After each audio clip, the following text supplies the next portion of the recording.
Dinas Pemuda dan Olahraga Kota Makassar, Dispora, berhasil menjalankan program kegiatan diusung pada 2024 lalu dengan baik. Sepanjang tahun, Dispora dipimpin oleh Andi Tenri Lengka telah melaksanakan berbagai program sesuai harapan. Kerja Dispora berfokus pada pengembangan olahraga, pembangunan kepemudaan, serta peningkatan daya saing Kota Makassar. Salah satu pencapaian besar berhasil direalisasikan adalah pembangunan data center kepemudaan dengan beberapa aplikasi, termasuk platform Taurungka.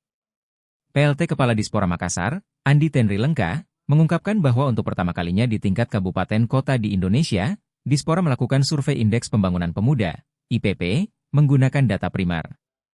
Survei ini melibatkan 18.800 pemuda Kota Makassar sebagai responden. Survei ini menghasilkan nilai IPP sebesar 58, yang berada di atas rata-rata nasional yaitu 56,33. Angka ini mencerminkan kondisi positif pembangunan kepemudaan di Kota Makassar, jelas Andi Tenri Lengka kepada Tribun Timur. Di bidang olahraga, Dispora menyelenggarakan 23 kegiatan olahraga, dari skala lokal hingga internasional. Kegiatan yang menjadi magnet adalah Makassar Half Marathon, MHM.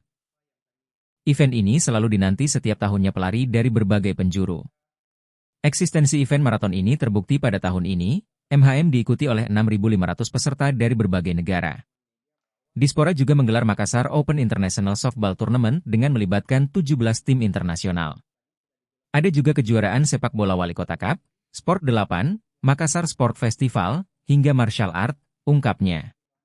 Tidak hanya itu, Makassar mencatat pencapaian luar biasa dengan 984 atlet yang berhasil meraih prestasi di berbagai cabang olahraga. Download Tribun X sekarang, menghadirkan lokal menjadi Indonesia.